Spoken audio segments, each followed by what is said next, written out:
Push paper வந்து ஒரு ஏக்கருக்கு வந்து எவ்வளவு சாகுபடி பண்ண முடியும்னு கேட்டீங்கன்னா, பாக்கு மரம் நீங்க எவ்வளவு பாக்கு மரம் ஒரு ஏக்கருக்கு நீங்க சாகுபடி பண்ணிருக்கீங்களோ, ஒரு 800 பாக்கு நடவு பண்ணிருக்கீங்கன்னா 2 பாக்கு மரத்துக்கு நடுவுல ஒரு புஷ் பேப்பர் வைக்கலாம்.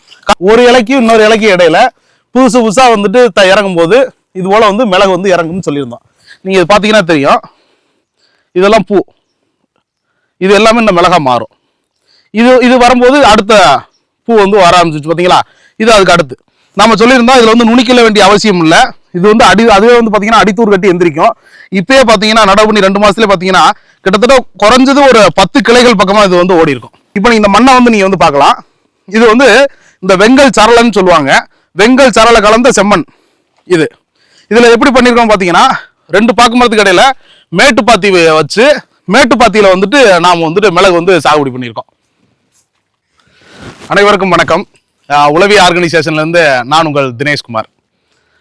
தொடர்ச்சியா நாம வந்துட்டு மிளகு சாகுபடியை பத்தி நாம நிறைய காணொளிகள் வந்து போட்டுக்கிட்டே இருக்கோம். அதாவது வந்து கொடி மிளகு தான் வந்து எல்லாருக்கும் தெரிஞ்சது. இது வந்து செடி மிளகு சமவெளியில வந்து சாத்தியப்படுத்த முடியும் அப்படின்னு நடவு பண்ணி 5 மாச செடியில இருந்து 1 வயசு நிறைவடைந்த செடி வரைக்கும் நாம வந்து தொடர்ச்சியா வந்து காமிச்சிருந்தோம். தென்னைக்குள்ள எப்படி ஊடுபயிரா வந்து மிளகு வந்து சாத்தியப்படுத்த முடியும் அப்படிங்கிறத நாம சக்சஸ் பண்ணி காமிச்சிருந்தோம்.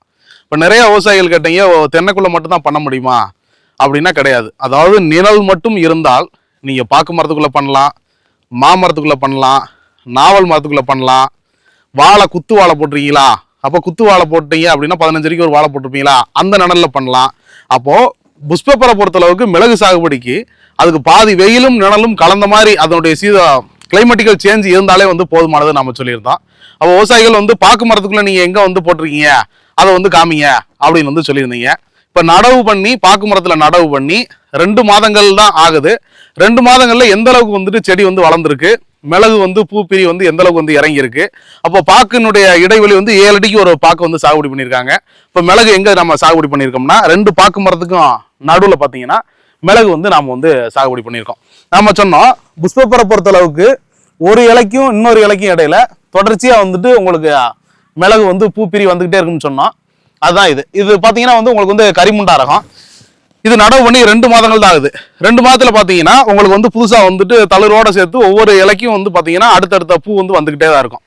இப்போ புஷ் பேப்பர் வந்து ஒரு ஏக்கருக்கு வந்து எவ்வளவு சாகுபடி பண்ண முடியும்னு கேட்டீங்கன்னா, பாக்கு மரம் நீங்க எவ்வளவு பாக்கு மரம் ஒரு ஏக்கருக்கு நீங்க சாகுபடி பண்ணிருக்கீங்களோ, ஒரு 800 பாக்கு நடவு பண்ணிருக்கீங்கன்னா 2 பாக்கு மரத்துக்கு நடுவுல ஒரு புஷ் பேப்பர் வைக்கலாம்.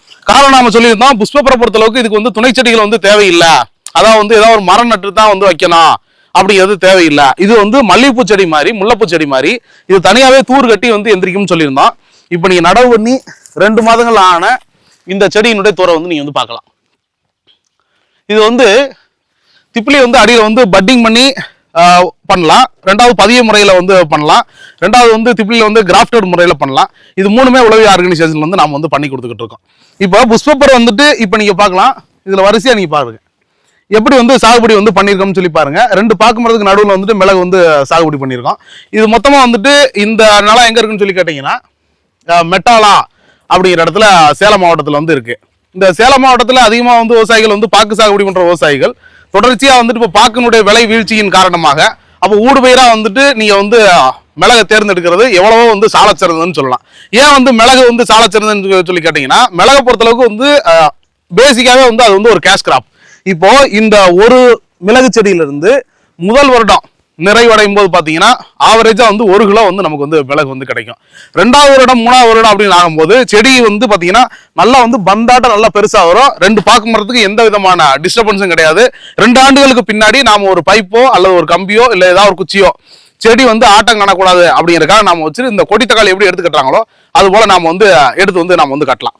இப்போ இந்த மிளகு செடியில இருந்து 2வது ஆண்டு 3வது ஆண்டு பாத்தீங்கன்னா, இப்போ இந்த விவசாயி பாத்தீங்கன்னா கிட்டத்தட்ட 600 மிளகு செடிகள் வந்துட்டு இந்த ஒரு வயல்ல வந்து சாகுபடி பண்ணியிருக்காரு. 600 பாக்கு மரம் இருக்கு.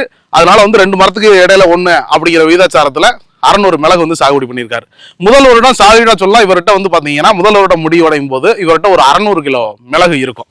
2வது வருடம் 3வது வருடம் போகும்போது இந்த பாக்கு தோப்புக்குள்ள பாக்குல இருந்து உங்களுக்கு என்ன வருமானம் வருதோ அதை விட 2 மடங்கு 3 மடங்கு வருமானம் உங்களுக்கு வந்து மிளகு வந்து கொடுக்கும்.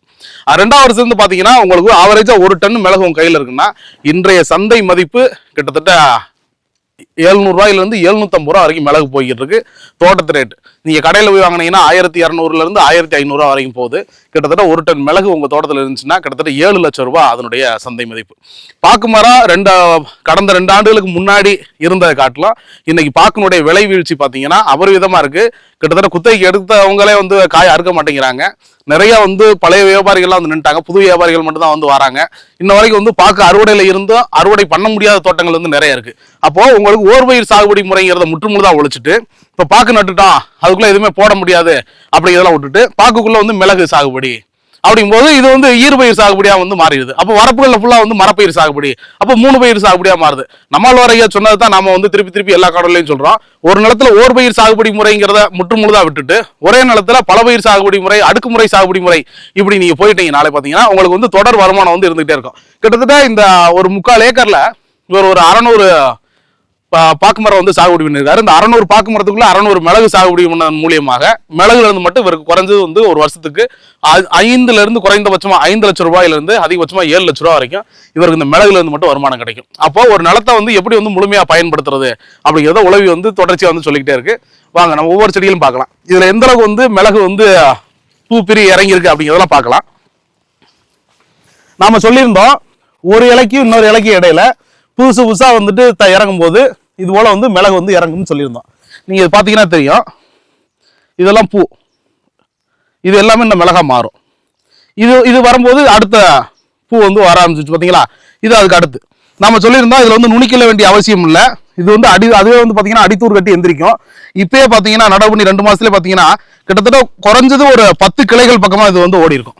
அப்போ நாம சொல்லியிருந்தோம் ஒரு கனவுக்கும் இன்னொரு கனவுக்கு இடையில பாத்தீங்கன்னா இது வந்து வேர் வந்து இறங்காதுன்னு சொல்லியிருந்தோம். அதான் வந்து குத்துச்செடிக்கும் கொடி மிளகுக்கும் உள்ள வித்தியாசம் உங்களுக்கு அப்படிதான் கண்டுபிடிக்க முடியும்னு சொல்லியிருந்தோம். இது நீங்க பாத்தீங்கன்னா தெரியும் எந்த கனவுலையும் பாத்தீங்கன்னா வேர் இறங்காது.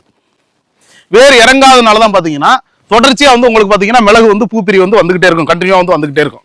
இது ஒரு செடிகளை மட்டும் இல்ல, நீங்க வரிசையா வந்து எல்லா செடிகளையும் பார்க்கலாம்.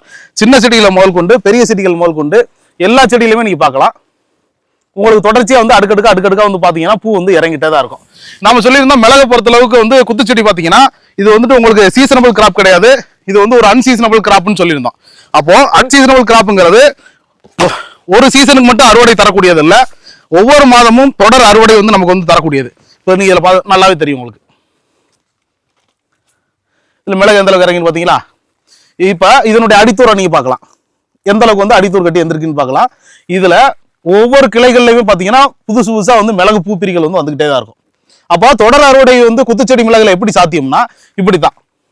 இப்ப இந்த ஒரு செடியில மட்டும் பாத்தீங்கன்னால குறைஞ்சது வந்துட்டு ஒரு 10ல இருந்து 15 மிளகு பிரிகள் வந்து இருக்கு.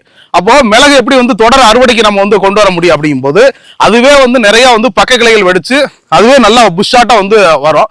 நாம வந்து உர மேலாண்மையும் நீர் மேலாண்மையும் மட்டும் சரியா பண்ணணும். இப்போ நாம சொல்லியிருந்தோம் 2 பாக்கு மரத்துக்கு இடையில உங்களுக்கு போதுமான அளவு வெயில் கிடைக்கும், போதுமான அளவு நிழல் இருக்கும். அப்போ அந்த வெயில்ங்கிறத காட்டிலும் வெளிச்சம் இருந்தா வந்து போதுமானது, சரிங்களா. அப்படிங்கும்போது எல்லா நிலத்திலையுமே வந்து மிளகு வந்து சாகுபடி பண்ண முடியும். இப்போ நீங்க இந்த மண்ணை வந்து நீங்க வந்து பார்க்கலாம். இது வந்து இந்த வெங்கல் சரளன்னு சொல்லுவாங்க, வெங்கல் சரளை கலந்த செம்மண். இதுல எப்படி பண்ணிருக்கோம் பாத்தீங்கன்னா 2 பாக்கு மரத்துக்கு இடையில மேட்டுப்பாத்தி வச்சு மேட்டுப்பாத்தியில வந்துட்டு நாம வந்துட்டு மிளகு வந்து சாகுபடி பண்ணியிருக்கோம். இப்போ நீங்க பார்க்கலாம் இந்த செடியில எந்த அளவுக்கு வந்துட்டு மிளகு இறங்கியிருக்குன்னு பார்க்கலாம். நீங்க சின்ன குறுமிளகு வந்து புதுசா வரக்கூடிய பூக்கள் பார்க்கலாம், எந்த அளவுக்கு வந்து மகரந்தம் வந்து செட் ஆயிருக்குன்னு பார்க்கலாம். இந்த சின்ன செடியில எந்த அளவுக்கு வந்துட்டு கிளை பிரிஞ்சிருக்கு, ஒவ்வொரு கிளைக்கும் அடுத்த இலைக்கும் இன்னொரு இலைக்கும் பார்த்தீங்கன்னா தொடர்ச்சியா எப்படி வந்து மிளகு வந்து தொடர்ச்சியா வந்து வந்துகிட்டே இருக்கு அப்படிங்கிறதெல்லாம் நீங்க பார்க்கலாம். இது ஒரு செடியில மட்டும் இல்ல, நீங்க அடுத்தடுத்த செடிகளையும் பார்க்கலாம். இதுல நீங்க பார்க்கலாம் ஒரு இலைக்கு இன்னொரு இலைக்கு இடையில தொடர்ச்சியா வந்துட்டு மிளகு வந்து வந்துகிட்டே தான் இருக்கும். உங்களுக்கு குத்துச்செடிக்கும் கொடிக்கும் உள்ள வித்தியாசம் என்னன்னு சொல்லி கேட்டீங்கன்னா கொடி மிளகு வந்துட்டு ஒரு சீசன், ஒரு 6 மாசம் வந்துட்டு உங்களுக்கு வந்து ஒரு சீசன் வந்து காய்க்கும். அப்போ அந்த 6 மாசம் வந்து நீங்க வந்து தொடர்ச்சியா வந்து அறுவடை எடுத்துக்கிட்டு இருக்க மாதிரி இருக்கும். ஆனா குத்துச்செடியை பொறுத்த அளவுக்கு பாத்தீங்கன்னா உங்களுக்கு எந்த விதமான துணை செடிகள் வந்து இல்லைங்கிறது ஒண்ணு. ரெண்டாவது த்ரூஅவுட் தி இயர் ஒவ்வொரு மாதமும் பாத்தீங்கன்னா நம்ம வந்து தொடர் அறுவடையை நோக்கி போய்கிட்டே இருக்கலாம். அப்போ மிளகு எப்படி வந்து நம்ம ட்ரை பண்றது எல்லாமே பாத்தீங்கன்னா நம்ம நேரடியா வந்து கலாய்வு பண்ணி நாம வந்து உங்களுக்கு வந்து சொல்லி கொடுத்துக்கிட்டு இருக்கோம். ரெண்டாவது பாக்கு மரத்துல வந்து கொடி மிளகு ஏத்தலாமா அப்படின்னு சொல்லி சில பேர் வந்து கேட்குறீங்க. பாக்கு மரத்துல கொடி மிளகு ஏற்றும் போது என்ன கேட்டீங்கன்னா பாக்குல இருக்கக்கூடிய அந்த சத்துக்களை நிச்சயமா வந்து அந்த கொடியானது பாத்தீங்கன்னா வேறு இறங்க பாத்தீங்கன்னா உரியத்தான் செய்யும். இது ஒண்ணு. ரெண்டாவது பாத்தீங்கன்னா இது வந்து வலிக்கிட்டே போகும். அப்போ அந்த கிரீப்னஸ் வந்து இருக்காது. ஆனா உங்களுக்கு குத்துச்செடியை பொறுத்தளவுக்கு நீங்க பாத்தீங்கன்னா இது எந்த விதமான சப்போர்ட்டும் கிடையாது. இந்த பாக்கினுடைய நிழல்ல பாத்தீங்கன்னா மிளகு வந்து வர ஆரம்பிச்சிடும். அப்போ இதுதான் வந்து தொடர் அறுவடைங்கிறது. நாம சொல்லியிருந்தோம் 1 வயசு செடி வரைக்கும் காமிச்சிருந்தோம். இப்போ நாம 2 மாச செடியில இருந்து நாம காமிக்கிறோம். 2 மாச செடியிலே எந்த அளவுக்கு வந்துட்டு வேரோடி எந்த அளவுக்கு வந்துட்டு பூப்பிரிகள் வந்து இறங்கி இருக்குன்னு பார்க்கும்போது, அப்போ முதல் வருடம் 1 கிலோ மிளகு எப்படி சாத்தியப்படுத்த முடியும்னா, இப்படி தொடர்ச்சியா வந்துட்டு மிளகு வந்து ஒரு இலைக்கு இன்னொரு இலைக்கு இடையில அடுத்தடுத்த பிரி வந்து வந்துகிட்டே இருக்கும்போது பாத்தீங்கன்னா மிளகை வந்து நம்ம வந்து தொடர் அறுவடை நோக்கி நம்ம வந்து கொண்டு போகலாம். அப்போ ஒரு பக்கம் முத்திக்கிட்டு இருக்கோம். அப்போ நம்ம வந்துட்டு 1 வாரத்துக்கு ஒரு தடவை 2 வாரத்துக்கு ஒரு தடவை பாத்தீங்கன்னா தொடர்ச்சியா வந்து மிளகு வந்து நம்ம வந்து அறுவடை எடுத்துக்கிட்டே இருக்கலாம். விவசாயிகள் மேற்கொண்டு உங்களுக்கு வந்து ஏதேனும் சந்தேகங்கள் இருந்தால் நீங்கள் நிச்சயமா வந்து உளவியை வந்து தொடர்பு கொள்ளலாம். உளவி வந்து நேரடியாக வந்து உங்க களத்தை ஆய்வு பண்ணி அங்க வந்துட்டு மிளகு சாத்தியப்படுத்த முடியும், அங்க போதுமான அளவுக்கு வெயிலும் இருக்கு நிழலும் இருக்கு அப்படின்னாலும் மட்டும்தான் உங்களுக்கு வந்து செடி கொடுப்போம். நாம வந்து ஃப்ரீயா வந்து டிரான்ஸ்போர்ட் பண்ணி கொடுக்குறோம், இலவச ஆலோசனைகள் வந்து பண்ணி கொடுக்குறோம். இது எதுக்குமே வந்து நம்ம எந்த விதமான கட்டணமும் வந்து வாங்குறது இல்லை. அந்த செடியினுடைய உற்பத்தி செலவு என்னவோ அதை மட்டும் தான் நம்ம வந்து ஃபார்மர்ட் வந்து கலெக்ட் பண்றோம். இப்போ இது போல வந்துட்டு எக்கனாமிக்கலா வந்து ஒரு அக்ரிகல்ச்சரை நீங்க வந்து சக்சஸ் பண்ணணும்னு நினைக்கும் போது பாத்தீங்கன்னா புதிய புதிய தொழில்நுட்பங்கள் கொண்ட இன்னைக்கு பல்வேறு செடிகள் வந்து வந்துகிட்டே இருக்கு. அது உளவி வந்து தொடர்ச்சியா வந்து உங்களுக்கு வந்து அறிமுகப்படுத்திக்கிட்டே இருக்கும். அப்போ மிளகுல வந்துட்டு உங்களுக்கு வந்துட்டு இங்க நம்ம பூமியில வருமா நம்ம பூமியில வராதா, அது வந்து மலை பிரதேசங்கள்ல மட்டும்தான் வரும் அப்படிங்கிற எண்ணத்தெல்லாம் வந்து இன்னையோட வந்து கைவிட்டுருங்க. தொடர்ச்சியா வந்து பாக்குக்குள்ள நம்ம தென்னைக்குள்ள எப்படி மிளகு சாத்தியப்படுத்தி சக்சஸ் பண்ணமோ அதே மாதிரி பாக்குக்குள்ளேயும் நம்ம வந்துட்டு மிளகு வந்து இப்ப இன்னைக்கு நம்ம சக்சஸ் காமிச்சிருக்கோம். அதே மாதிரி மாவுக்குள்ள நாவல் மரத்துக்குள்ள அப்ப நனல்ல வந்து எங்கெங்கெல்லாம் இருக்கோ அங்க எல்லாமே வந்து குத்துச்செடி மிளகு வந்து நம்ம வந்து சாத்தியப்படுத்த முடியும் அப்படிங்கிறத நம்ம வந்து தொடர்ச்சியா சொல்றோம். ரெண்டாவது இதனுடைய லைஃப் என்னன்னு சொல்லி கேக்குறீங்க. குறைந்தது 15 ஆண்டுகள் இருந்து 20 ஆண்டுகள் வரைக்கும் நல்ல பராமரிப்பின் பேர்ல பாத்தீங்கன்னா மிளகு வந்து நமக்கு வந்து தொடர் அறுவடை வந்து கொடுத்துக்கிட்டு இருக்கோம். மேற்கொண்டு விவசாயிகளுக்கு ஏதேனும் சந்தேகங்கள் இருந்தால் நீங்கள் நிச்சயமாக உளவியை தொடர்பு கொள்ளலாம். உளவி என்றும் உங்களோடு பயணிக்கும். நன்றி, வணக்கம்.